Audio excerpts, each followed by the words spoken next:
Odds are you think you're a pretty good videographer, but chances are you're just an average videographer. My name is John Cooksey and I want to welcome you to our tape on black belt camera techniques. These are techniques used by the broadcast professionals world over. You're going to see things on this tape that I guarantee you're not using now, even if you're an award-winning videographer. Speaking of which, I put videographers into two classes. The two classes are, number one, award-winning videographers. These are people that are currently winning awards now or certainly have the potential to win awards. Their work is excellent. They're doing all sorts of creative shots. They're constantly striving to do better. They know that even if they pick up only a few different techniques on this tape that they hadn't thought of before, it'll be well worth the investment because they'll add them to their arsenal of techniques.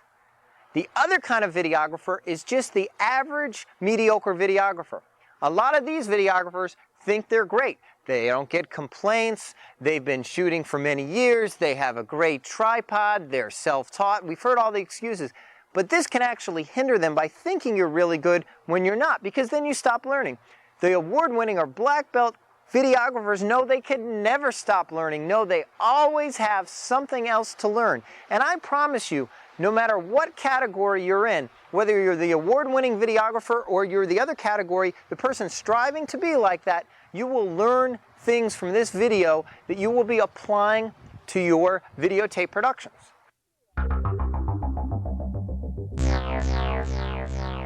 Broadcast professionals are using shots on television every night that videographers around the country, whether they're videographing for documentaries or they're videotaping weddings and events or sports or cable television, they're not using these techniques.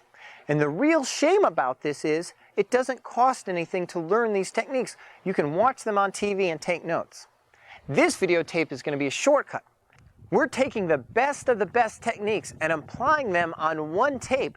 That means in the course of this hour or so, you're going to have a cram-packed information that you can take on the job with you. We've also included a shot list. With these two things and reviewing the tape every couple of weeks, you'll be able to change the way you shoot forever. As videographers, we're often fascinated by the latest, greatest piece of equipment that's going to make us more money, that's going to make us better, that's going to get our resolution better. But then, by focusing on that stuff, we stop focusing on camera technique. It's only natural to find out what the latest, greatest toy is. But the important thing is the camera work, telling the story. So come take a journey with me as we show you the different techniques that the broadcast pros use to make their work better than any other videographers.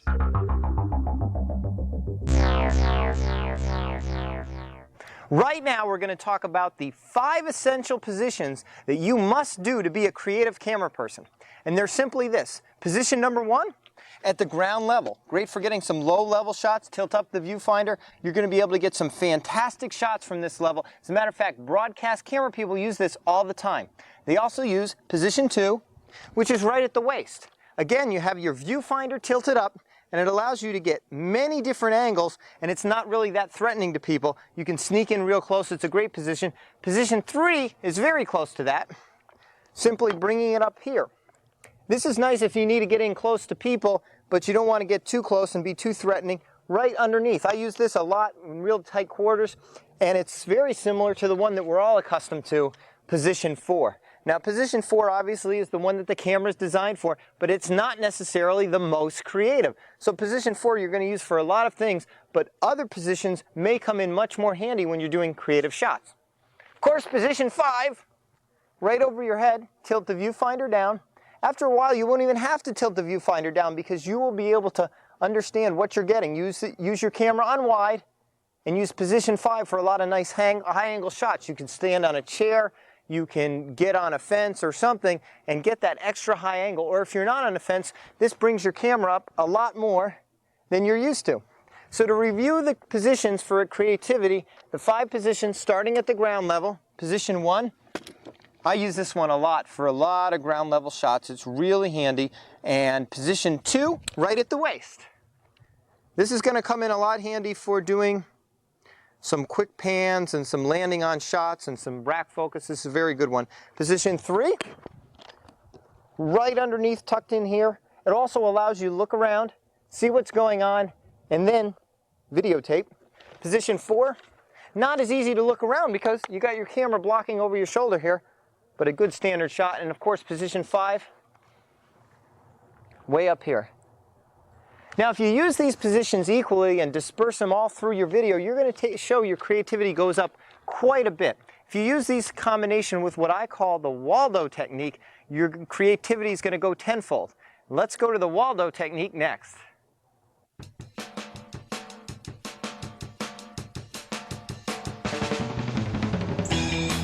For years, I've been looking for ways even to train the most advanced camera person to be much more creative on the job. Now, this is not always easy to do. You're on the job, you're hot, tired, you're thinking, how can I get more creative? Well, I've come up with a way that's simple, and if you remember one word, you can be much more creative. That's called Waldo, and it's spelled a little differently. It's spelled W-A-L-L-D-O. I'm going to tell you now exactly what that stands for and how it's going to make you much more creative. The W in Waldo stands for wide. Now, this doesn't mean you're going to be taking all wide shots to be creative. It simply means that a lot of creative shots are done with the camera in the full wide position, most of the time getting closer to your objects. This will enable you to get depth of field and perspective that many times you can't do from a zoomed in position. The second thing I want to talk to you about is angled shots. Some of the top broadcast professional people use angled shots all the time. Now, this means when you're videotaping signs and when you're videotaping people and buildings and stuff, if you want to get creative, I want you to think angles. Angles add a three-dimensional perspective to something which is pretty much two-dimensional, the television screen. It's amazing how many people call themselves professionals, yet they neglect to get the low angles. I'll show you what I'm talking about now. Angles like this. Broadcast professionals get these angles all the time, every shoot they do. Why? Because they add some perspective, they give the object some dominance, and they're really creative shots. On your next job, use low angles like this or low angles like this to give the viewer an interesting perspective and to vary it with your other shots. A linking shot is one of my favorite shots. It allows you to attach two subjects in the same scene together by various means, as you see here. Linking shots are great because you can't always get everything in the same shot, but this allows you to connect things and bring the viewer emotionally together, attaching two different subject matters in the same shot. Sometimes this is done with a rack focus, sometimes this is done with a pan, sometimes this is done with a pullback.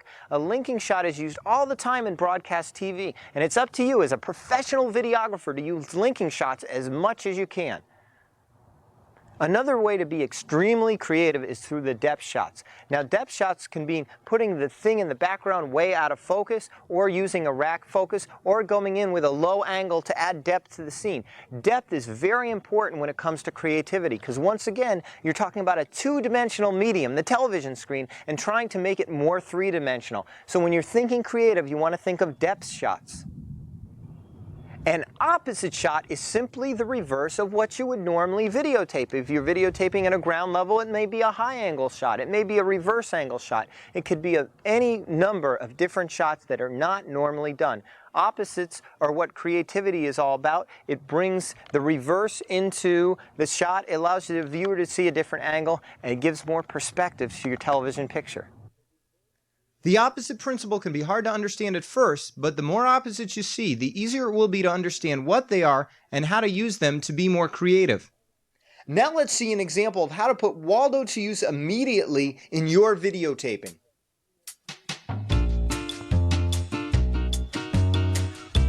Suppose you were hired to videotape a small airplane at the airport.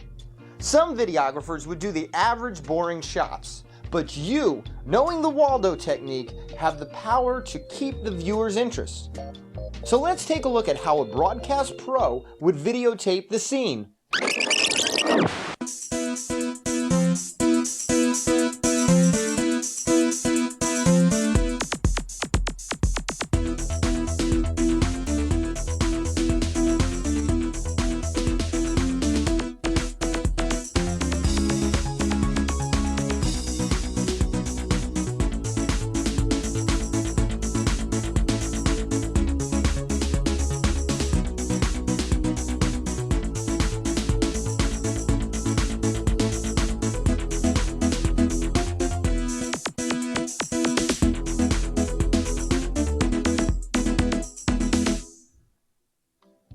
Creating your own advanced camera techniques is easy. There are 3 basic elements. First of all, your shot idea, and you're going to see more of these later. Second of all, one or more of the creative formats: wide, angled, low, linking, depth, and opposite. And the third thing is one of the camera positions 1 through 5. For this shot, we wanted to show the barbecue at the lake. Nothing was set up except the bottle was moved for the best composition. Note all the different elements in the same scene: earth, fire, water, wind, and of course, food. The average videographer has been conditioned to the nightmare of unwanted backlighting, and as a result, they tend to forget about backlighting as an artistic shot. But the broadcast pros use backlighting all the time as a creative element. To do this, get a bright scene and turn down your iris control until the foreground becomes dark. These backlight shots are mainly done in camera position 1, 2, and 3, and creative formats wide, angle, and low.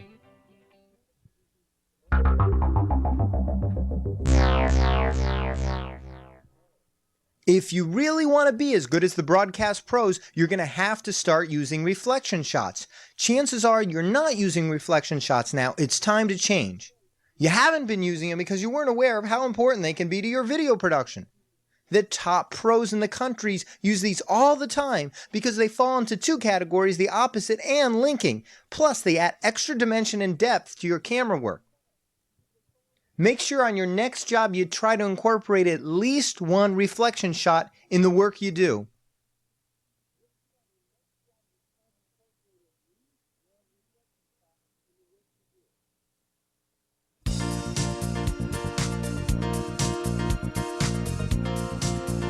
The walk out of frame shot is one of my favorites because it's not just a shot, it's also a transition.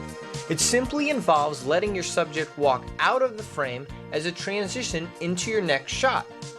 Once again, the subjects go out of the frame, as you'll see, and it brings you to your next shot. This is done all the time on broadcast television, and it's up to you to start doing these. So don't always pan the subject as they go by your field of view.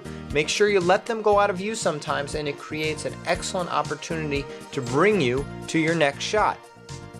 The walk out of frame shot is considered one of the benchmark techniques that separates the amateur videographer from the professional.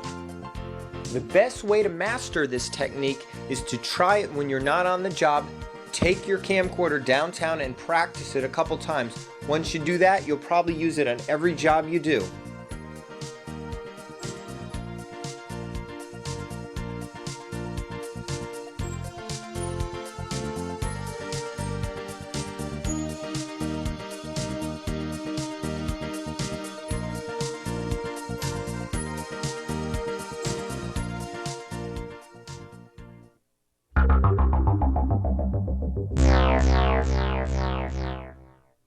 If I see a shot on TV I really like and I'm managed to be able to record it, I can either freeze frame and take a sketch of it, or I have a video printer and I get a shot of the angle that I like and I want to be creative. I can then bring that, show the camera person I'm looking for this kind of angle. I can even show it right to the screen and he can move and adjust to get that same angle that we see in the print. This is a great way of being able to transfer some kind of angle and some kind of thing that you see on television directly to what you're doing as we're doing here.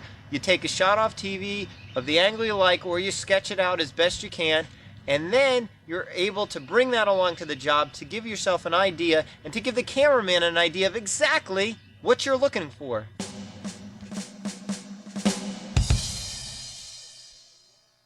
When videotaping inside a building, the average videographer forgets to get door frame shots. Broadcast pros use the door frame all the time to give a more inside or voyeuristic view. It's okay to get the subject, but once in a while get the door frame too. It's used all the time on broadcast television. Here's a shot without a door frame, and here's the shot with the door frame. It's not made to replace the regular shot, but to be used in conjunction to add more of a 3-dimensional image to your 2-dimensional television screen.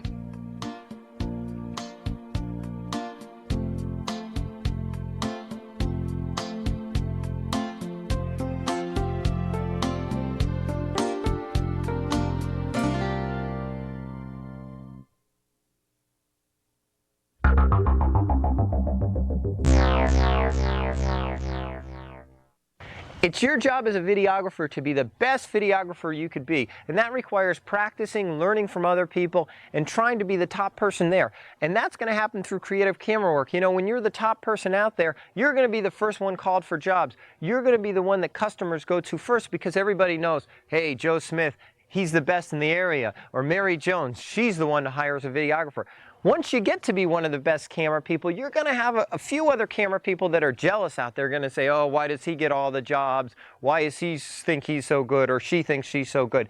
That's okay. You can put up with that because you also have a lot of people coming up to me and say, wow, I really like your work.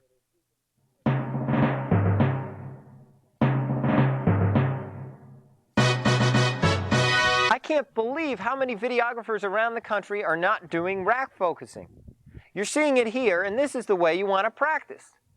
Put your background way in the distance, zoom in tight, get your shot, and use your focus ring to go back and forth between the background and the foreground. A lot of times on broadcast TV, this is used to videotape a prison where they have the barbed wire being rack focused in the foreground, used to rack focus between two people, used to rack focus between a sign and a building. Rack focusing is used all the time on broadcast TV. It's your duty as a videographer to go out there and practice. As a matter of fact, I want you to stop the tape right after this sentence here, go out and videotape using rack focusing, practice, and see what you get. One other tip, if you have an ND or neutral density filter built into your camera, or you can get one at a photo store for about $5 or $10, this will make the rack focusing a little easier because it cuts down on the amount of light going to the camera.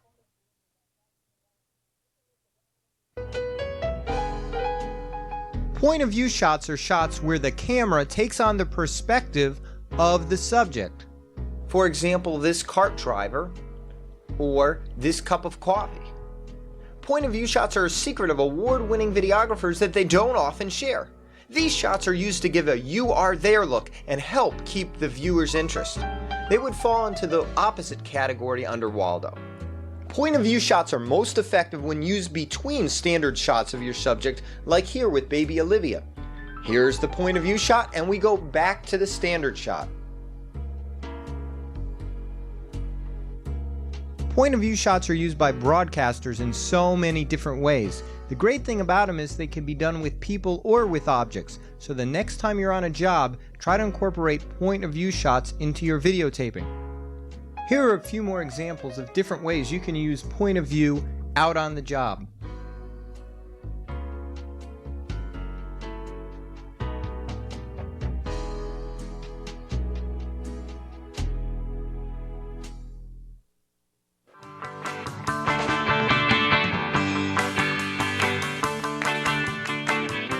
When we began this video, we decided my on-camera headshots would be best done in a quiet, out-of-the-way place.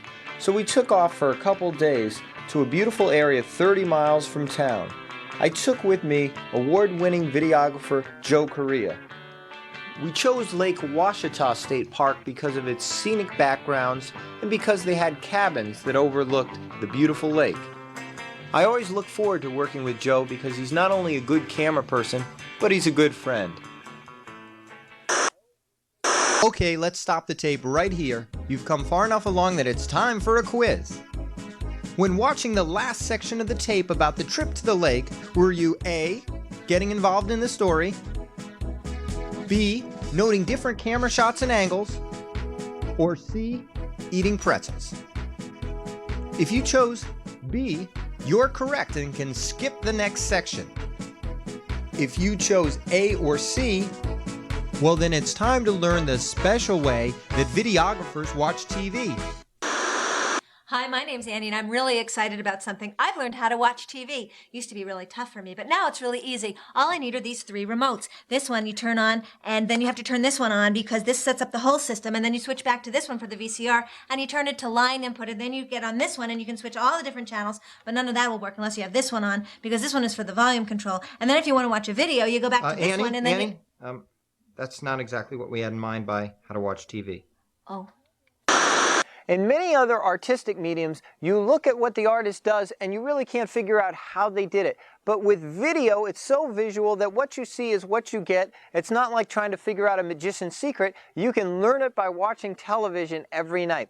Well, why don't people do that? Why don't videographers get down and take out a pen and paper and take notes? Well, the people of the award-winning caliber, the black belt videographers, like I say, constantly do that, even if they've been in video for many years, because they know they can always learn something more. And it's there on TV to see every night, and it's free, so you might as well take advantage of it.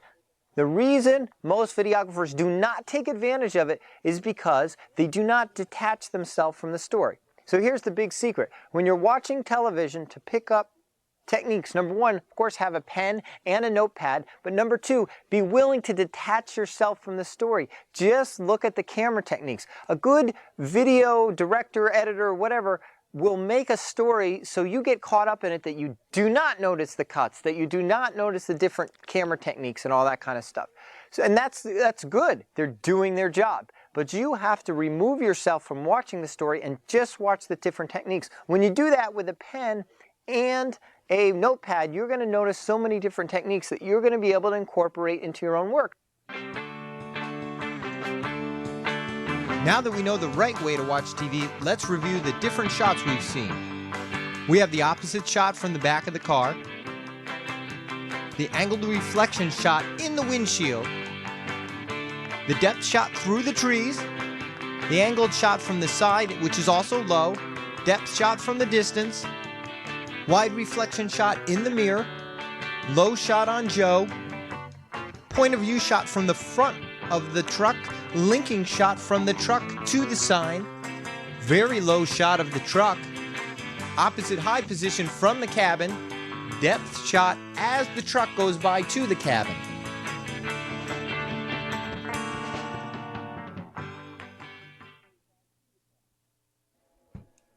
Whenever you can, you should try to incorporate the pedestal shot into your video work. Broadcast professionals use this all the time, simply holding the camera, usually at wide, and going up, or in this case, going down. It also can be used as a linking shot. This is used all the time in broadcast television, and you should be using it on your jobs. Using pedestal shots is a sign of a true pro. Most pedestal shots go from position 1 to 3 or 4, or 3 or 4 down to 1.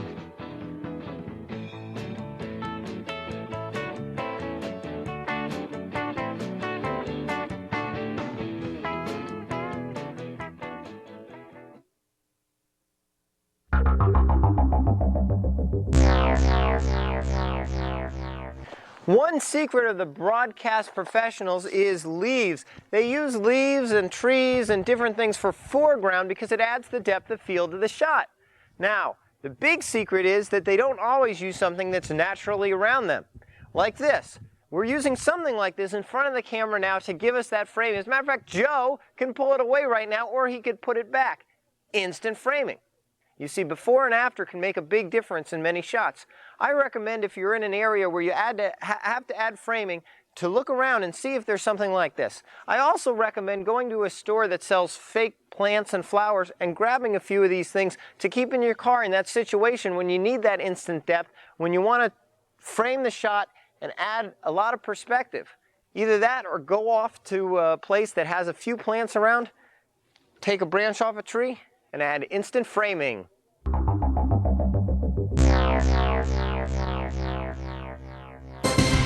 An interesting thing happened back in the mid-1980s. The independent small videographer that didn't have a big budget was finally able to get big budget techniques using things like the video toaster and the AVE5, MX50, MX1 mixers. When these mixers came along and special effects devices, they allowed the small guy to do what the big guy was doing. The big guys, though, had one over on the small guys because as soon as all the little guys were able to start doing those big guy kind of effects, the big guys stopped using those effects. As a matter of fact, if you watch television now, they're going back to all the effects that were the basics of the industry from the film days way back when. Those are basic dissolves, fade to black. They're even using a lot of titles now that are simply white letters on a black background.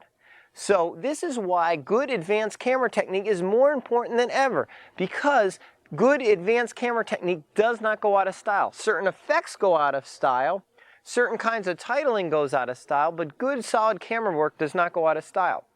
As digital video becomes more and more prevalent, we're also seeing the proliferation of the top broadcasters actually dumbing down their signal. They're taking commercials and making them black and white. They're making them grainy. They're making them shaky. They're tinting them yellow. They're doing all sorts of crazy things to separate themselves from the small independent videographer who's actually getting the sharper and sharper equipment. So remember, what it boils down to is good, solid camera work, and you can't go wrong.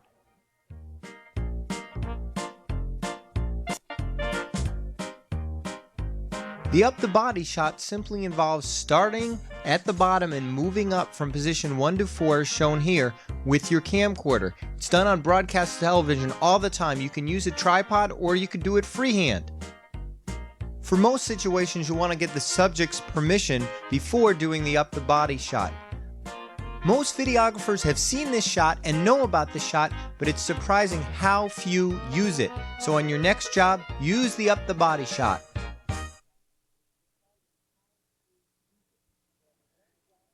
At a gathering after memorial service, we decided to use a window shot to get another perspective on this scene. Broadcasters know the value of window shots and use these opposite type of shots whenever possible. On your next job, look around for windows and see if there's some place you can incorporate the window shot in your videotaping.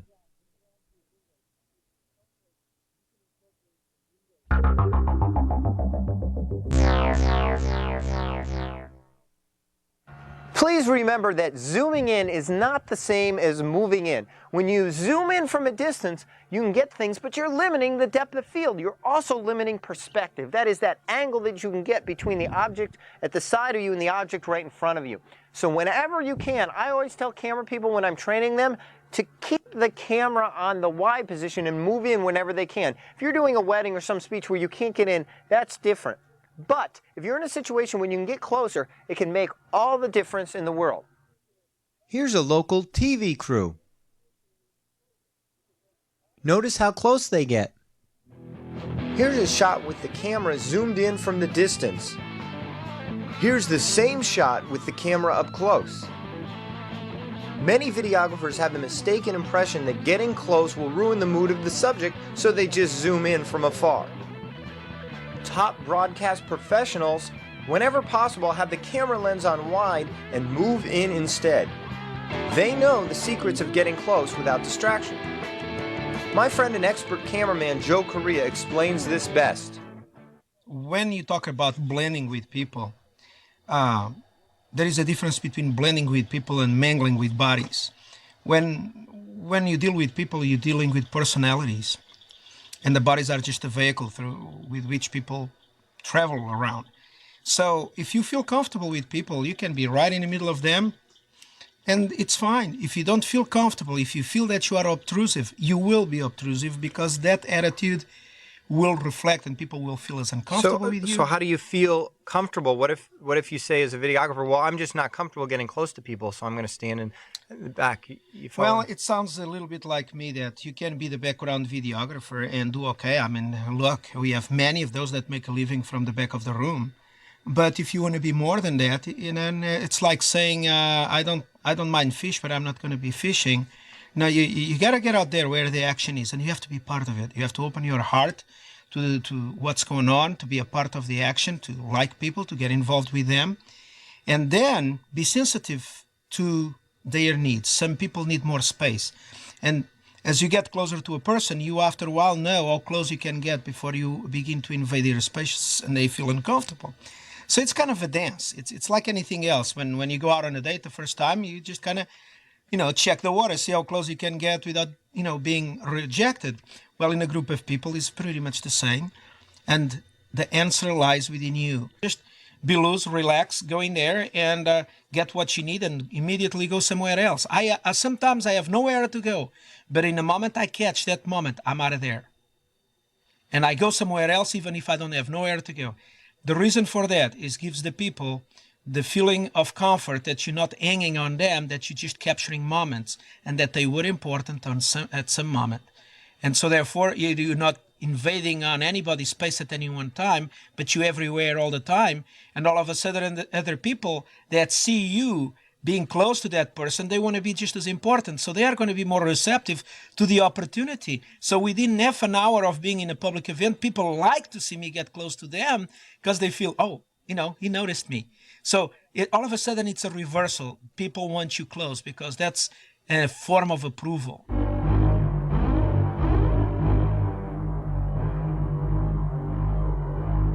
Now I'm using Joe as a subject here. If anybody saw the movie Jaws, they saw a shot where the person all of a sudden sees the shark coming toward them and the background changed. We're going to show you how to do that, and we invite you as a humorous thing to use this in something that you do sometime. We have the neutral density filter on. We zoom in really tight and we notice the background is a little bit fuzzy. Now Joe is framed from about his shoulders to the top of his head, and if we can almost recreate that shot from Jaws as we walk in and we pull back at the same time, and Joe acts surprised.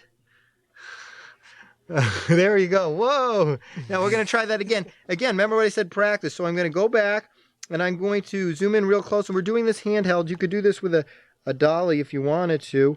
And you're looking out, Joe, and you're seeing that there's some shark coming in. All of a sudden you're getting surprised, and more surprised, shocked. Okay, we'll try it one more time again. And basically you do this till you get it right, until it looks really nice, okay? There's the shot of him. He's looking out over the ocean.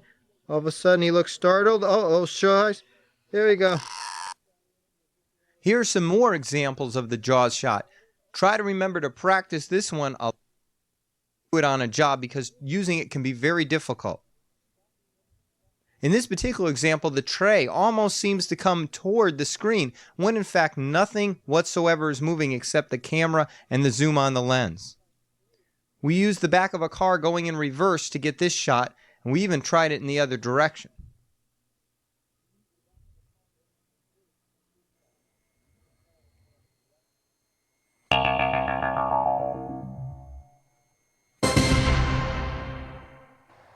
In my hand, I have a big camera, but I also use small cameras. It's important to remember on this video, it doesn't matter what camera you're using, the same shots apply. And one shot that you really should consider doing is when you're framing your foreground, look at what your background is and see if you can tell two stories in one shot. In a way, this is a linking shot because I define a linking shot as any shot that is telling two stories with the same shot.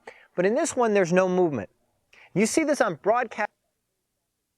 See a shot in the foreground, and then if you notice carefully in the background, something else related to the story is going on in the background. And you know what? Coincidentally, it's right in frame. Now, was that just an accident? I think not.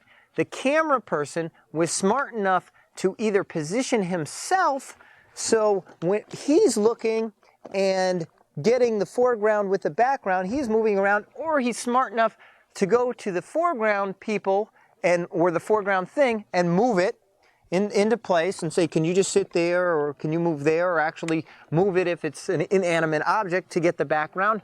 Or the camera person just tells the foreground to stay still, goes to the background and either physically moves the background if it's inanimate, or ask the people, would you just sit over here? Can you move that flagpole over here? Can you do that? And then he goes back, or she goes back, and videotapes the foreground with that thing happening in the background. So when you watch broadcast television tonight, you're going to see this happen again and again and again. You're going to see that background shot that happens to be just coincidentally in the same frame. That separates a regular camera person from a broadcast camera person. A broadcast camera person, and in as many shots as possible, and it's not possible in every one, looks for a shot where the foreground tells the story, but the background backs up that same story.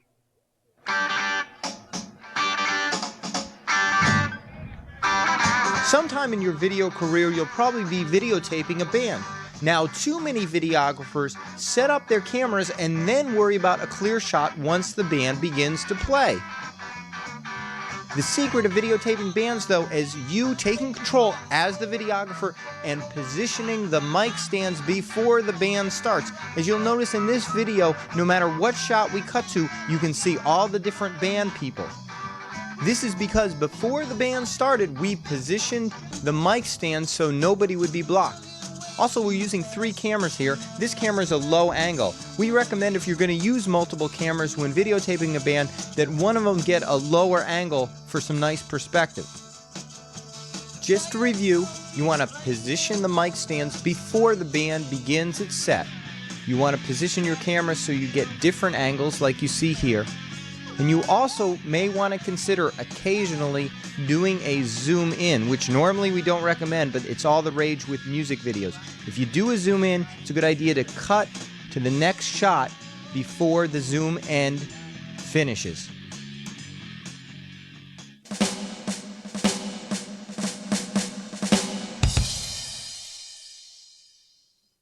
One way I got really good at camera technique is I actually met up with a cameraman and he allowed me to follow him around on the job. I did this numerous times and it got me very, very good at camera technique. And all you have to do is go down to a local station and you ask who's the best camera person at the station, or you just check around and find someone who's a really dynamic go-getter camera person and say, would you mind if I can watch you do some of your camera work, or you could show me some technique? This way you can be surprised at how fast you can improve your camera technique by simply mentoring with somebody who is really good at camera technique. It really worked for me years back, and I still do it today. I can always learn. Award-winning cameramen out there and camera women know that there's always another shot to get. There's always another thing that they can learn. So they network. Don't be afraid to find somebody who's working for a television station or who has a video production business and is just known as the best in the area, to ask that person, can you hang out with them and have them show you,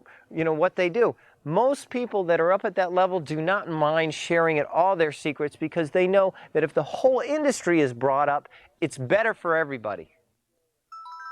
10 years ago, I got good by following around my mentor, broadcast cameraman and now producer, Dave Ferry. The people around you are the ones that are going to train you. The veteran cameraman next to you on the other camera in the news studio who's been doing it for 15, 20, 30 years is the person that's your best friend right then and there. Because they're going to, if you approach them right and you're willing to learn from them, not, well, hey, this should be easy, this shouldn't be any problem. I mean, that person's been doing it for 30 years and they take a lot of pride in what they're doing.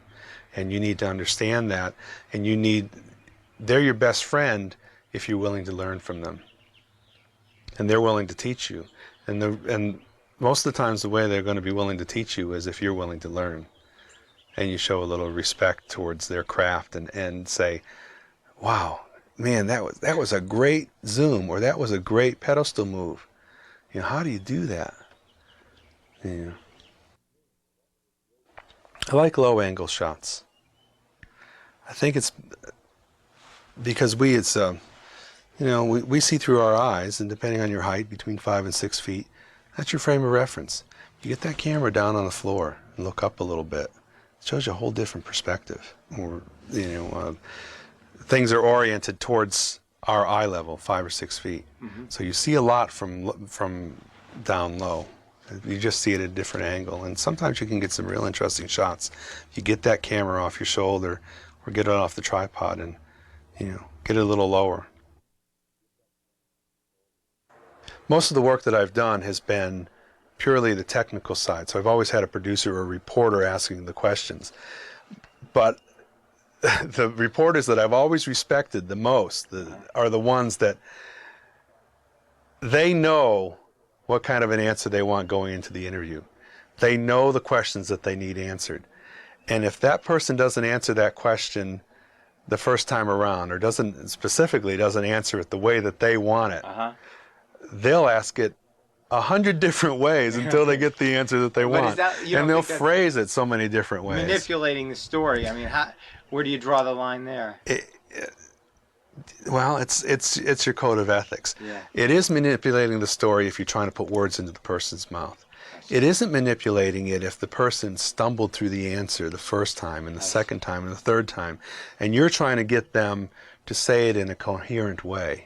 A good producer or a good reporter has already done a lot of background, talked to this person over the phone before they got there, understands their side of the story, and is just trying to do their job now is to get that person who is not used to being on camera, who's a little nervous, to tell the story the way they told it to them over the phone when they first talked to them.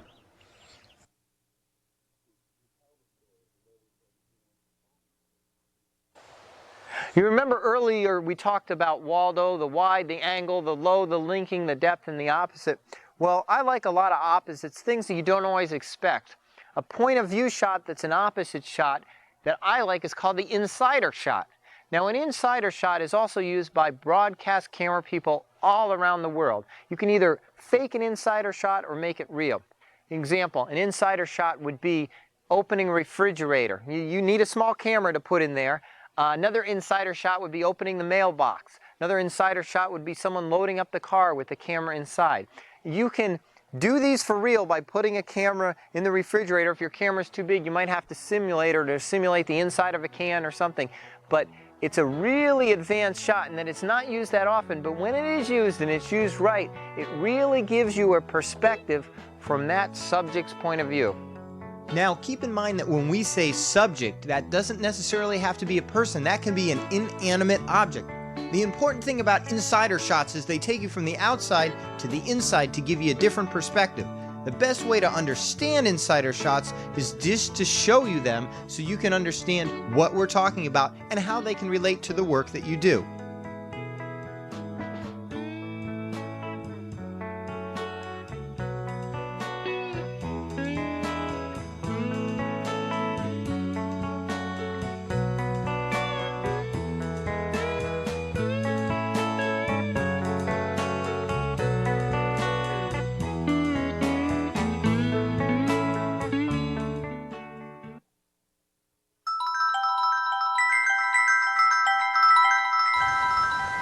Broadcast camera people have a secret that most amateur beginning professionals do not realize, and that is the high angle shot.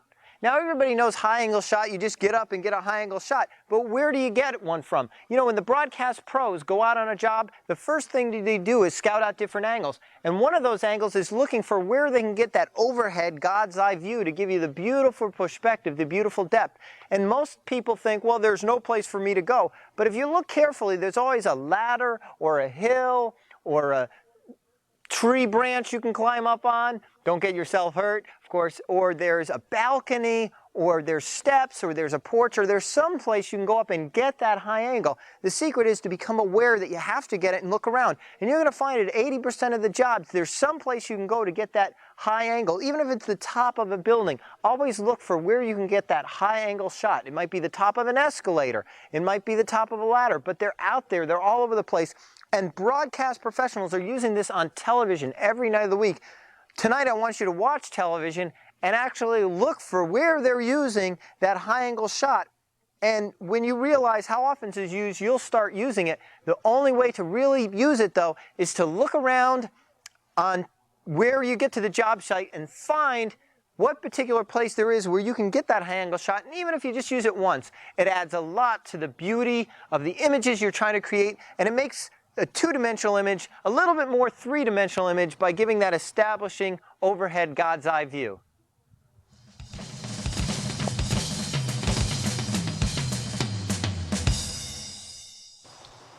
Videography is the only art form I know where part of your job is to get paid to watch TV.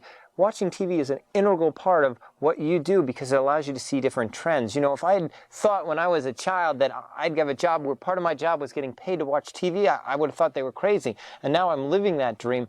Watching TV is so important because trends happen and you want to be up on those trends. For example, humor is becoming more and more part of video simply because on television, the remote control has made people want to flip by commercials. Now, as a result, commercials are adding more and more humor and telling more and more story and getting more and more fast cuts to try to keep your attention. They're doing everything from making everything look grainy to making things look out of focus. But mainly, the trend these days is to try to make it funny and entertaining to tell a story. So you want to watch the commercial as a story. Now, how does that relate to you as a videographer? What you may want to do is to start adding a little bit more humor, adding a little bit more fast pace, trying to tell little stories and different things you do based on what you see on TV. And of course, the other great thing about watching TV, the main reason, is you take your pen or pencil and a notepad and you jot down all those things you're seeing that these professional videographers are doing that you might not be doing. And even if you are doing some of them, isn't it great to get a reminder sometime of, oh, I haven't done that shot in a while.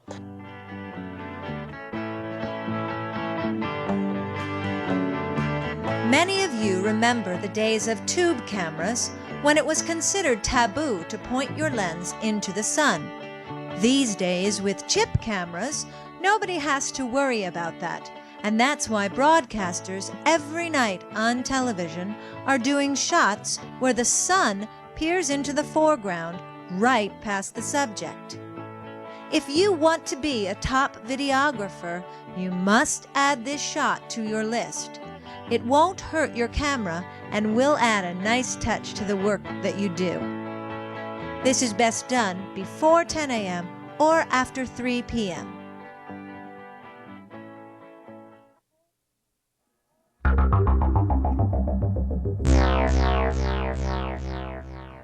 As you'll notice, the background is out of focus. And there's a reason for that. Because Joe, our cameraman, zoomed in really pretty tight, used a neutral density filter, and then just focused in on me, making sure the background's way in the distance. This is nice because it brings your subject out. It makes your subject solely to the center of attention and adds a nice muted background. This soft background is the same setup as the rack focus, except you're not moving the focus ring. So I want you to try this at your next job. Make a little note card that says, try soft focus interview. So if you're getting an interview of someone or you're getting a shot of somebody, have them stand someplace, make sure the background's way in the distance. If you can, use a neutral density filter, focus in on your subject, and you'll get that nice, pleasing, soft background.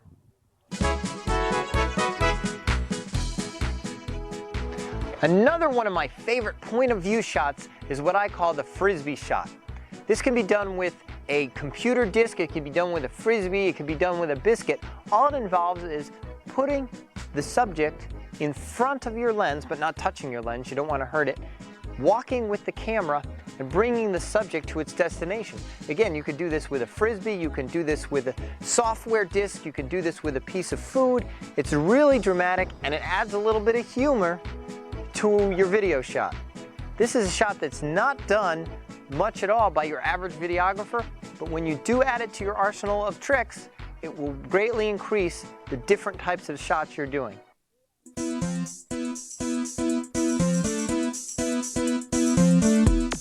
Every so often a videographer comes by our office and lets us know that they're available to shoot. So what I usually do is, if I like the person, I hand them the camera, a small camera temporarily, and say, would you go over and just shoot that person at the desk, get a few different shots from a few different angles so I can see what kind of a camera person you are. This usually takes them off guard, but they do it anyway. And what I look for when they play back is different things. The amateur videographer, or the person with not a lot of experience, will do a couple pans, a couple different angles, medium shots. The person who's really good, and I've yet to see come in my office, will do the following. They'll shoot the person from a wide shot. They'll also get a shot from beyond the computer, giving some depth of field to the person at the computer. They'll get a shot over the shoulder into the computer screen, and if they're even more creative, they'll rack focus between the computer screen and the reflection of that person. They'll also maybe get an overhead shot. They'll get a very low angle shot, and they'll put the camera on the desk, getting the papers in the foreground to get that low angle shot right from the desk. They also might walk out the door, get a shot through the window, or back up and get a shot using the door frame as framing a depth of field for the person working at the computer. Now, if I see this, I know I have a very good camera person, and this is a technique that you can use to check out camera people that come in your door. It's very simple. All these techniques that I just described are things that broadcast people use every day. The top camera people in the country use them, and there's no reason that you can't use them. There's no license that you have to use them. There's no tests you have to take to use these. These are available every day. You see them on television. All they require is you to carry a shot list with you and for you to practice these things. So if somebody hands you a camera someday and says, videotape that person at that computer desk, you can do all those different kind of angles, and they can say, wow, that person knows their stuff.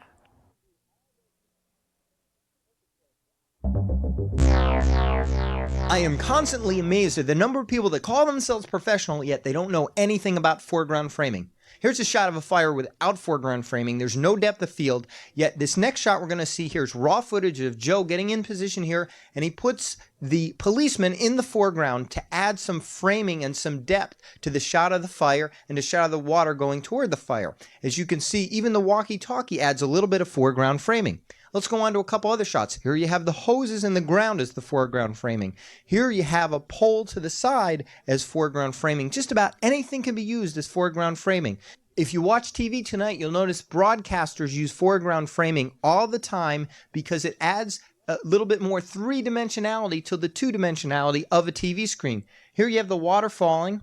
Here you have the leaves, both as foreground framing. You have a mic stand. You have a sign.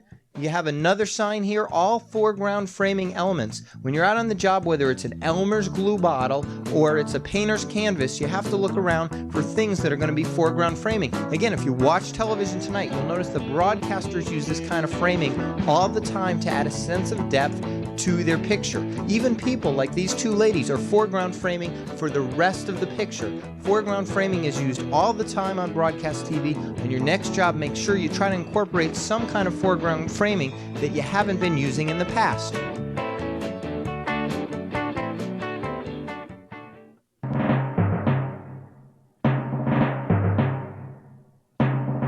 I love going to movies because you can learn so much about camera technique. Movies have some of the best cinematographers in the country working for them, and they do some shots that sometimes I never think of, and yet when I see, I either try to write it down or I try to memorize it.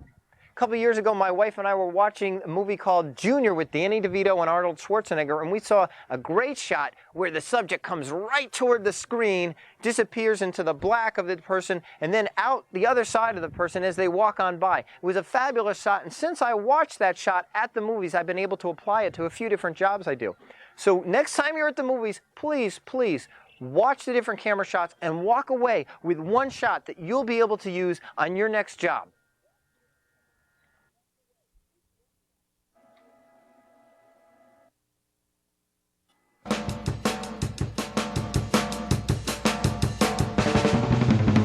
One great way to get the techniques you've learned on this video ingrained in you is to teach them to other people by holding a class. This is me about 8 years ago when I used to teach an adult education series called Camcorder Class. I not only refreshed my own skills, I got paid to do it. Here I get a volunteer from the class to demonstrate how to videotape young children. Pretend Helga is the 2-year-old for this part, and I am the mother or the father with the camera. Now, where do 2-year-olds sit or stand? On the floor, right? Have a seat right there. Trust me. Have a seat. She's like, oh my God, why did I take this course? Okay, so here's your 2-year-old on the floor, right? Along comes Uncle Joe with the camera. And what happens is the 2-year-old is on the floor, and I decide I'm going to film my 2-year-old. So what do? I walk up to the 2-year-old, and I do this. How does this make you feel? How does it make you feel, really? Well, I'm going to run away. Really uncomfortable, right? Now, see, if you're a 2-year-old, now watch the same thing. I do this because I want you to understand how your child feels with this big person around. Now watch the same thing. I'm going to take the viewfinder, flip it upwards, get down on baby Helga's level, okay, and I'm going to push the pause button. I'm going to tilt up my viewfinder. If you have one of those others that you tilt up a little, and I'm going to film from here. How does this make you feel? A little bit more comfortable, right? A little bit more comfortable. And for young kids, it's very important not to film like this because you're going to get the top of their head. And for me, that's a bald spot, okay? So for a young child, it's just very intimidating, and you don't get really their facial expressions and everything. Whereas if you're down here where the child is and you have to squint your eye down here, or you can tilt up your viewfinder if you have one of those, you're going to get some of the best pictures, and the kid's going to crawl over and want to drool on the lens, okay? But you just pull it right back at the time. You can even watch the child and look in your viewfinder. That is like the big secret. Put my lens as wide as possible, and I have them sort of like this and tilted from the ground, and they'll crawl right up, but you got some beautiful pictures. And some people, when I've done professional film, oh, you got great kids, the baby. Shots of the baby. All I've done is really been down here near the floor. Let's give baby Helga a round of applause.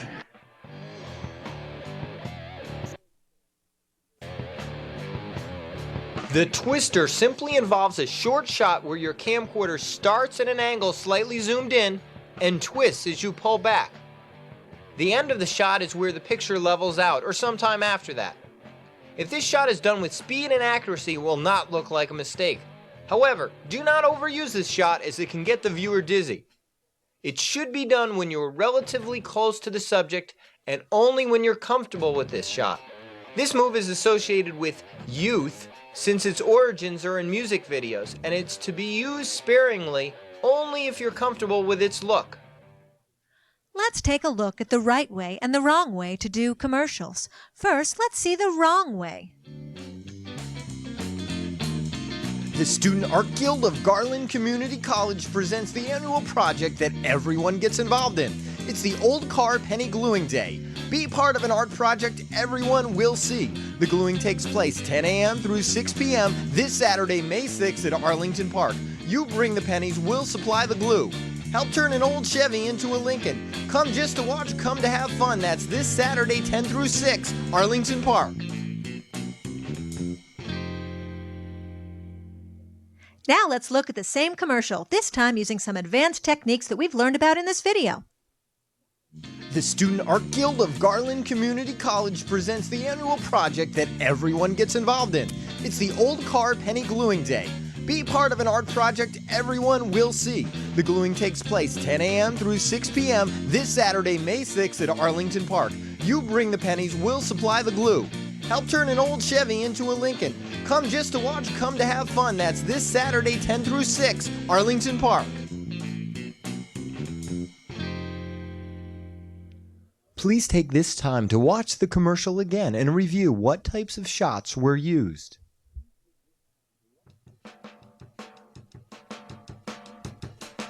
This is one shot I can almost guarantee you're not doing now, but advanced broadcasters do it every night on television. It's the ground walkover shot. It simply involves putting your camera on the ground and giving instructions to your subjects to walk on either side or one side of the camera that's on the ground. You can have them walk away from the camera or toward the camera. It's used on television every night, and it's a classic shot that you can use to improve your camera work.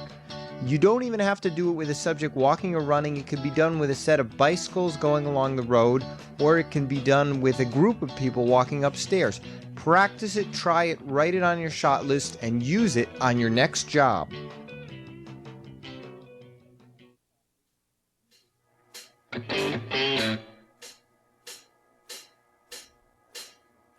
In my job, I talk to videographers from all over the country. A lot of them send me tapes. It's not bad camera work, it's just mediocre camera work. When I ask them why they're not expanding their camera work and why they're not doing these other creative things, they usually give me 3 or 4 responses. First response is, well, I use a tripod and I have a very good one. Now, we all know that a tripod limits you in the amount of created shots. It limits you in the amount that you're able to get around. Tripods are very important as a tool and where they are necessary. Like, for instance, in a situation where any movement whatsoever from the camera part is going to disturb the viewer from the story, like an interview with President Clinton. You don't want that camera to move at all. You want it to be solid because the full attention should be on a subject. But when you are living, when you are capturing an action that is fluid, that is constantly changing like a group of people, the best shots are taken with handheld cameras, simply because you never know what's going to happen next, but you have to be prepared. Also, it gives you the opportunity to have wide-angle lenses that allow you to come in very close and increase the perspective, which are always very dynamic and very emotional, very strong. You always can back up and go into a telephoto and capture a personality, a moment there where there is a beautiful face, the lighting is just right. But if every shot you have is from a tripod, you cannot be changing the tripod to have a ground shot, a high shot, a movement. You anchored to that one point. So what you're saying is that shooting at an entire event from one point on a tripod is like trying to compose a whole orchestration with one note. I don't think it's the easiest way to do it. The second excuse that they use is, well, I'm self-taught, or I have my own style. Well, that's almost like a writer saying that they use their own alphabet. All the different styles come from a combination of things that we picked up all different places. The same with music, the same with many different art forms. Sure, you can have your own style, but it's a combination of different things. And so to just simply say I have my own style, if your own style is just average, that's not going to cut it in the future of videography. The third thing people say is that, well, I don't get any complaints. My customers seem to like my work. My response to that is, if you go to a McDonald's or some fast food restaurants, you don't hear many complaints either because the expectation isn't that high. Many of those customers may not just call you back. They may just go get someone else, or someone else may come by and look at the tape that you've done and look at somebody else's and hire someone else instead of you. Why would they do that? Because you are not as creative as the next guy. Now, that other guy who's being creative doesn't cost him any more money, doesn't cost him any more equipment. It just costs them the ability to think on the job, the ability to bring a shot list, and the ability to practice when they're not on the job. Before going any further in this tape, please stop and review the rule of thirds that you see here. The rule of thirds involves mentally dividing your viewfinder up like a tic-tac-toe board and framing your shot so the important elements of the shot fall on the lines or where the lines intersect. Broadcast professionals are very aware of the rule of thirds and use it to its utmost potential. Let's take a look at how it applies to an interview situation. Position the eye that is closest to the edge of the screen at or slightly below one of the two upper intersecting points. Now let's look at examples that will make this rule easier to understand. Let's look at an example of someone being interviewed and superimpose the tic-tac-toe board. You see the circle, which represents the area that the eye usually falls in. It's either at or below the intersecting point. This will become natural to you the more interviews you do, and you will naturally, instinctively place the outer eye at or below that intersecting point. Keep in mind that this is only a rule, and rules, of course, are occasionally meant to be broken, but it's a nice guideline to get you started when you're doing interviews.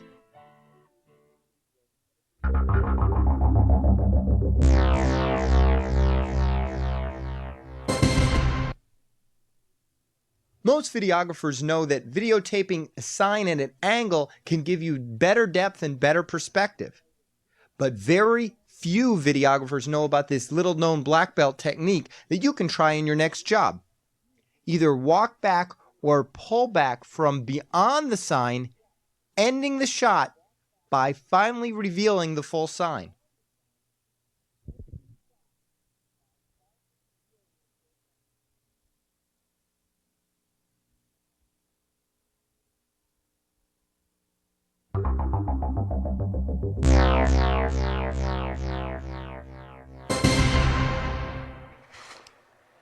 Okay, your homework tonight is to watch the last story on the Evening Network News. The last story on these news shows is usually a fun feature story where the broadcast camera people get to show off some of their best technique. If you get a pen and you get some paper and you jot it down, you're going to notice many of these shots fall into the wide, angled, low, linking, depth, and opposite shots. Also, you're going to pick up some ideas that you never thought of before, and you're going to be able to apply these. So watch the news tonight, watch that last story, which is usually the feature story, usually a fun one, and notice all the creative shots that they're using that you're not using now, but you'll be using in the future.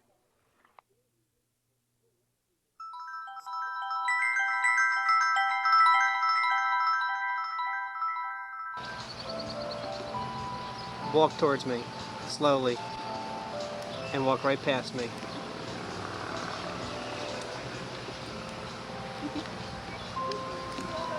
Just walk right by me as if I'm not here. And action. I called this morning and they said that the cabin would be crazy. Ready? And action. Good. Don't be afraid to set up shots. And what I mean by setting up shots is just arranging people in a way to make your camera shot a little bit better. You can't spend days trying to get some of these shots. You got to get them then. So if that means taking somebody and moving them to left or right so the sun's peering through or so they're lined up and somebody's in the background, that's okay. Do you know on broadcast television they do this all the time? The cameraman is constantly saying, all right, just move a little to the left. Okay, walk over here, do this. And yet a lot of videographers think, well, I can't set it up, then I'm ruining the mood. Not at all. You just got to go over to them and say, hey, look, I need you to do me a little favor. Just move over here. If you could just sit here, you do something like that. And you would be surprised how having someone just move a little bit for your shot will be really helpful. As a matter of fact, you know, photographers do this all the time. They're constantly setting up shots. And we feel as videographers sometimes that if we have to do that, it's taboo. We're not getting people in the moment. But you have to understand that it's normal to set up shots, and it's okay to set up shots, because when you do it, and people see the video after, they don't remember, oh, that guy moved me a little bit to the left, or that guy moved me to the right. They remember the good shot. Keep looking toward the car for me. Just keep looking at the car.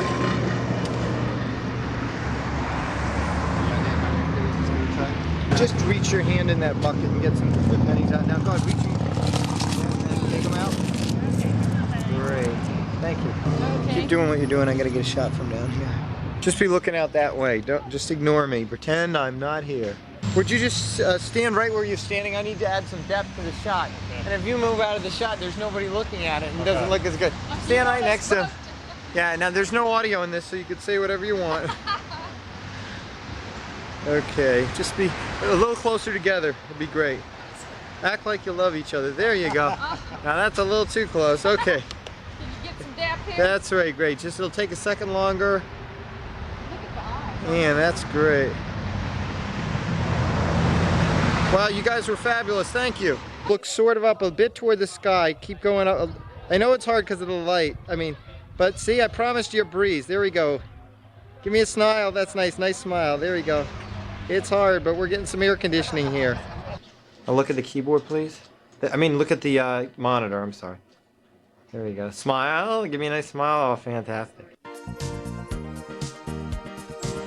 One advanced technique that wouldn't seem like an advanced technique is actually to make the camera look like it was done by an amateur, and that's simply done by zooming in and out with the camera, moving it around a little bit, and tilting 45 degrees back and forth, left and right. It's actually a skill to do that when you're a real advanced professional, but it can give that home movie look you've been wanting.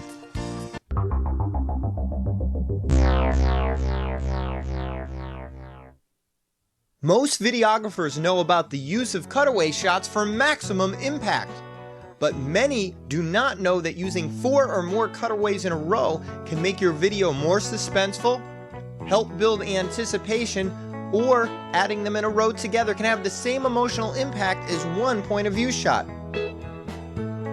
You can edit these cutaways in camera, or you could put them all together in a row in post-production. Either way, the next time you're covering an event, try to get as many cutaways as possible, and then see how powerful they are when you edit them together as a group. For these next specialty shots, we definitely recommend a tripod. The first one is the scenery transition, where you zoom in on a person's face, cut into the close-up, and when they pull back, they are in an entirely different location. This is just done with straight cuts editing, like with the blue sky transition. Same kind of thing. You start out on an object, and then you zoom in instead of to a person's face into the sky. When the pullback is done, you're in an entirely different location. We're going to see that again, only this time without a wide-angle lens. Same kind of effect. Go up to the sky. When you pull back, you're in a different location. This could be dissolved with a digital mixer, but all these were done with straight cuts. The next transition is the whip pan transition. Simply take your tripod, lock it on a scene, and then what you're going to do with the tripod handle is spin the tripod handle away from the object and end up at another scene. Now we're going to show you how we did this by breaking it down in slow motion. We start with the first scene, and remember this takes a few different practices. As we whip the tripod, you'll notice right here it cuts to a different shade of green, back up again, and you'll notice as we go forward there's the different green of the new scene where we whipped into the scene. And whipping into the scene takes a little bit more practice to land on your subject matter. And as you can see, as the tripod slows down, the scene comes in clearer, and you've landed on your second part of the transition. Let's see this one again. That's all there is to it. The next transition is called the focus transition.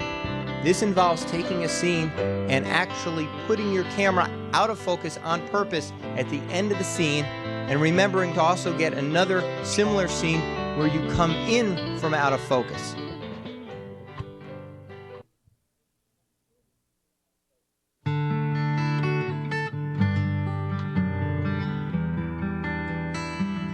When you get to a job site, if by chance you forgot your shot list and you happen to be lacking creativity that day, don't panic. First of all, remember Waldo. Your wide, angled, low, linking, depth, and opposite shots. Secondly, think of the 5 camera positions and how you could use them with the situation at hand. You don't have to just have the camcorder on your shoulder. Third of all, if you have to remember one concept from this video when you're out on the job, try to remember the concept of foreground framing that we discussed in chapter 35. Foreground framing is so important for adding that extra dimension to your videos. If the idea of foreground framing can become automatic to you, so many of the other techniques we talked about in this video will fall right into place.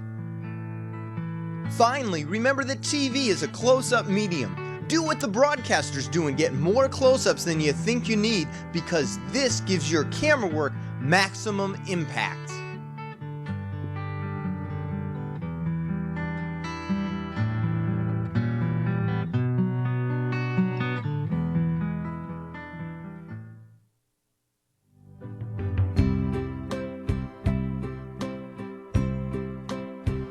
You know, one of the fabulous things about this video is after you've completed it, and after you've practiced all the different shots or most of the shots in this video, I know you'll feel confident that if a major network called you and said, we need you to shoot something, you would feel comfortable doing it. You would feel proud from the time that you handed them that tape, that what you gave them with the wide shots, with the angled shots, with the low shots, with the linking shots, with the depth shots, with the opposites, was 99% of what their national broadcast camera people do.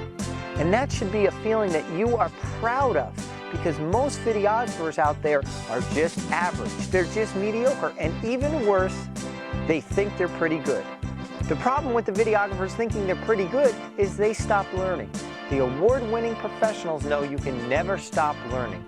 I appreciate you joining us today, and I hope that you'll go out there and practice all the techniques that you've seen on this tape. I'm sure there are some that you might be doing that we didn't show on this tape. Perhaps we'll show them on another video.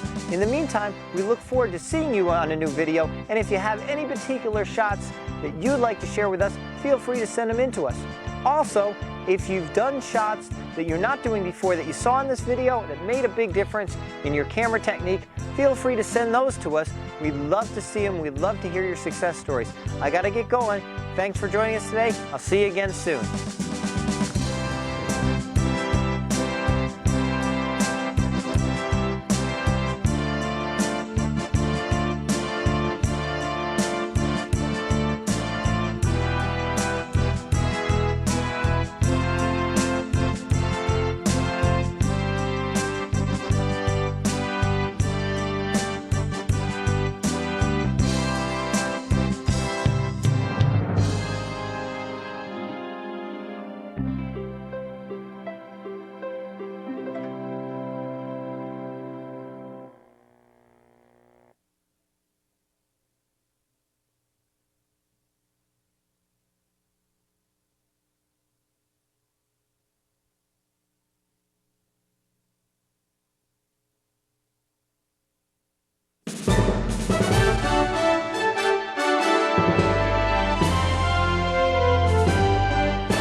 Hi, sorry I couldn't meet with you in person, but I figured videotape would be the next best way. Thanks for putting in the videotape, because I really want to show you all the great things the BVP4 Plus can do for any video signal. Now, it really works well with the digital video camcorders because the signal's so clean to begin with, but it'll work with any video source. The reason it's so great is because it's not a processing amplifier. It's not your normal video proc amp. It actually does a lot more. We're not only going to explain what it does and how it does, but we're actually going to show you. So without any further ado, I'd like to show you some before and after footage.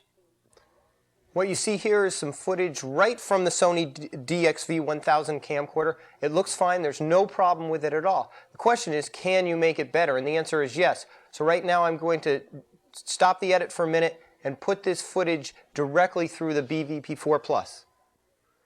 Okay, right now here's this beginning footage again. This time it's going through the BVP4 Plus. I'm going to freeze it for a minute.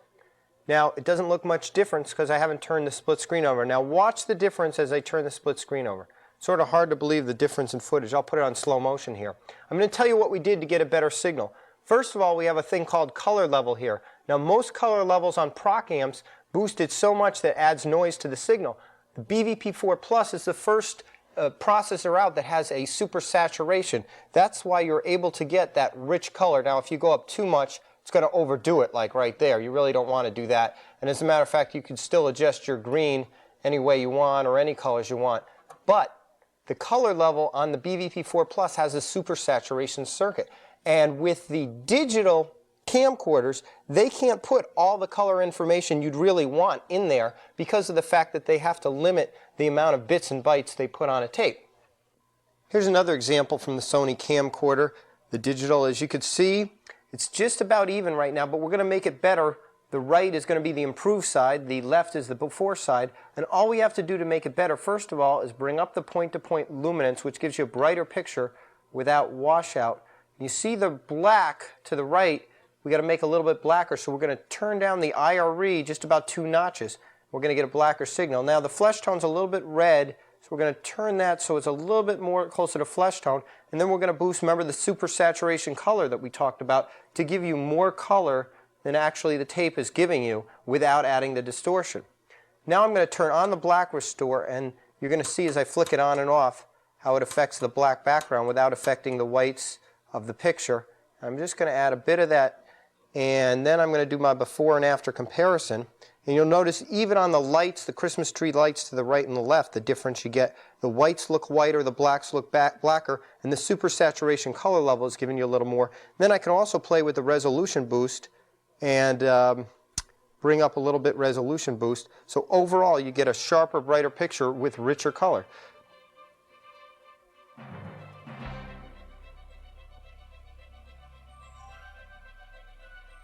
Sometimes this can happen. This is with the Sony digital camcorder.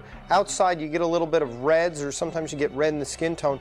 We're using a combination of point-to-point luminance here along with the reduction in color level and the flesh tone to give you that better flesh tone. I can let it run for a minute here. You can see if I freeze this shot, look at the difference.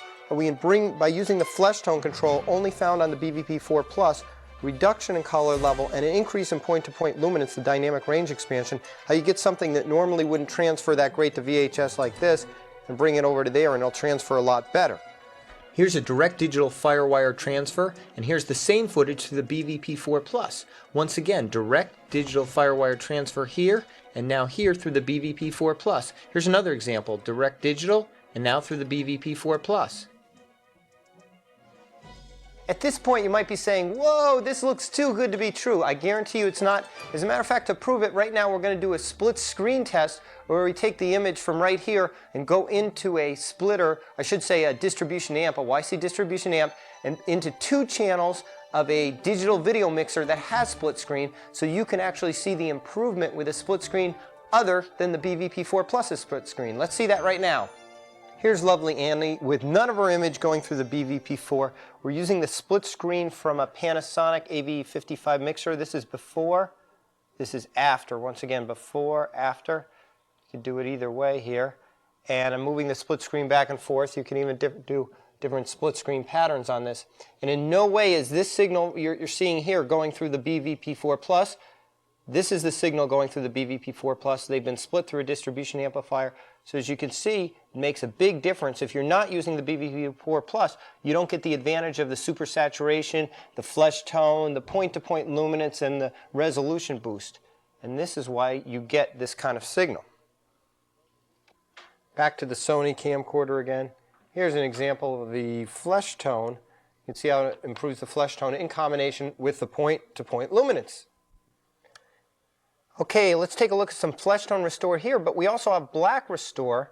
And as you notice, that can affect the darkness of the hair and make a real nice edging and a real big improvement to the picture. Here we use black restore on the tuxedos. Note how the resolution boost makes the edges of the grass look a lot sharper. Here's an overall improvement on a close-up of a fire. Here's an improvement in a somewhat backlit situation. We use the color level and the point-to-point luminance to bring out the sky a lot more. Generally speaking, the more colors you have in your shot, the more that the BVP4 can do to make a better picture.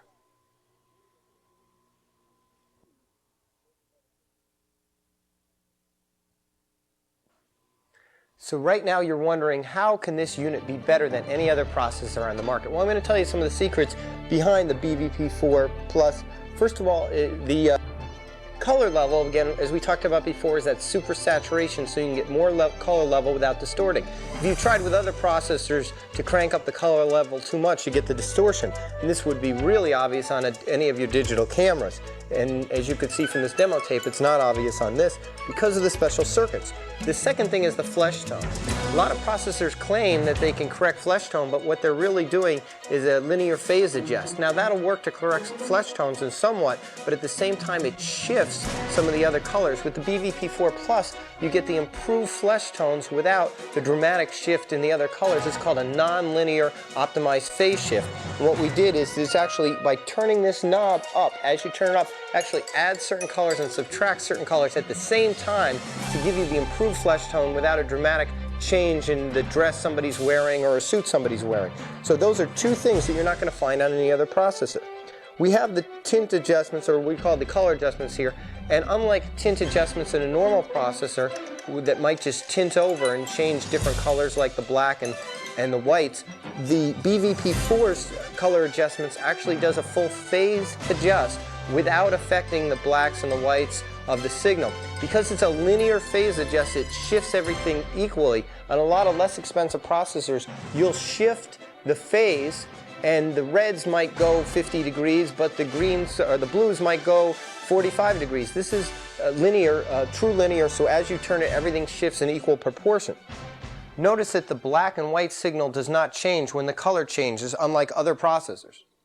Another very powerful feature of the BVP4 Plus that you can't find anywhere else is this point-to-point luminance control. This is a way to actually get a brighter, sharper picture with better signal-noise ratio without losing contrast. With normal video processors, you just have a setup or an IRE knob. Now, adjusting a setup and IRE knob is nice, and you can get some nice compromised shots, but it doesn't do what the point-to-point luminance do, which is actually brighten the signal and make it richer and crisper without losing contrast. Normal processors, as I said, have the IRE, and when you turn up the IRE, you just sort of get that washed out kind of look. But with the point-to-point luminance, as you can see, it actually gives you a brighter picture without losing contrast. And if you turn it up real bright, you then might decide to go back to the color level and add some of that super saturation. So a combination of the color level with the point-to-point luminance works really well. We like to turn down the IRE a notch or two because we find that in combination with turning up the point-to-point, you turn down the IRE a little bit, you have a nice combination picture that looks really smooth on the screen. Another reason the BVP4 Plus is so unique and different from any other kind of processing unit is the resolution boost. If you see on some processors you have some kind of sharpness control where they claim to boost resolution, but they really do is they boost the whole upper end of the band frequency, and you get edging, ghosting, artifacts. With the resolution boost, this is the same thing that NASA uses in their Landsat satellite image enhancers, where they take pictures from satellite of Earth. It's the only one, and we had NASA engineers work on this, that enhances the image without adding that sharpness and ghosting. And it does it through a process called homomorphic digital signal processing. And it's a very, very extremely complicated way to give yourself better sharpness. This is the only unit that has it, and in combination with those other things is why we get such a great picture using it. Here you have black restore. Another thing unique that we saw earlier in the tape, it's able to search out for the back, sort of the way a chroma key does, and just replace it with jet black. And this is really important because when you're using a combination of point-to-point and IRE, you can replace the black without affecting the other colors. You know, we could show you here that the black is replaced, but everything else stays the same, and that's really important. You can't get that on any other processor with setup levels and video levels and IRE levels. You try to do, there's always some compromise. With the black restore, there's no compromise. Just dial in what you need. You may not need it for all scenes, or for all videos you're doing, but I just leave mine on a little bit all the time. The BVP4 Plus has this switch on the back that controls a circuit inside. It's a digital gamma curve corrector. You know, when you're using a digital format like the digital camcorders, there's a little bit of compression, and as a result, what they call the gamma curve is slightly skewed instead of linear. This brings it back to linear. Bottom line to your picture, it allows you to get a little bit more detail to your picture. It works whether or not the split screen is on or off, so you can't see it with the split screen, but if you flick it back and forth, you notice a little bit of different, bringing out the highlights in the darker areas of the picture. The BVP4 and 4 Plus both have composite and S-video in, but you can go out in composite and out S-video, or you can go in S-video and out composite. As a matter of fact, going in composite and out S-video gives you a nice composite to YC converter that works really pretty well. So just to recap here, this is not like your normal proc amp for video because of all the unique controls. If you're using the digital camcorder now, but you're going to a format like Hi8 or SVHS, the BVP4 Plus is going to give you a lot of control, similar to what you've seen on this tape. When you decide to go to digital nonlinear editing or digital tape editing, you're going to be able to get even more control out of this, because what happens with the digital is what you see is what you get going into it. As a matter of fact, we recommend using the BVP4 Plus right out of your footage, right out of your Sony camcorder or whatever camcorder footage into this box and then into your Edit Master. Although you can use it for making copies, it's best to get the signal as earlier on as possible. We have a lot of people with digital nonlinear editing systems that are using this now. They take the digital camcorder out, which is already a time-based corrected image out in the SVHS, go into the back with the digital source format switched here, and go out of this unit into their Media 100, Avid, toaster system, it doesn't matter. If you're using digital nonlinear, as a lot of people are doing, and they're going right from their footage into here onto their digital hard drive, what this unit enables you to do is give that hard drive a much better picture. And once it's gone out to the hard drive and stored in the hard drive, it's stored as a better picture. There is no degradation. And then you do your editing and you make your VHS copies from that. They'll come out a lot better than if you didn't use the BVP4 Plus. I'm glad you could spend a little time on this tape with me today. I'm also glad you could watch the tape and realize that the BVP4 Plus is going to do things for you that other video processors are not going to do. It does not degrade the signal by digitizing it. It has a 1200 line pass-through. You have the resolution boost along with the point-to-point luminance. Combine that with the super saturation color control and the black restore, flesh tone restore, and the digital gamma compensator. Everything in this box you can't get in any other box. And as a result, trying any other kind of processor is not going to get you anywhere near the improvements that you see here. I appreciate you spending the time watching this tape and learning about the BVP4 Plus. Over the next couple of years, as everybody goes to digital camcorders and digital editing, you're going to need something that's going to put you in front of the pack, and you definitely got it with the BVP4 Plus. If you have any questions, I'll flash a number on the screen that you can give us a call here at the Elite Video office. We look forward to talking to you in the future, and look forward to you telling us your success stories that you have with the BVP4 Plus. Nice talking to you, and we'll see you in the future. Take care.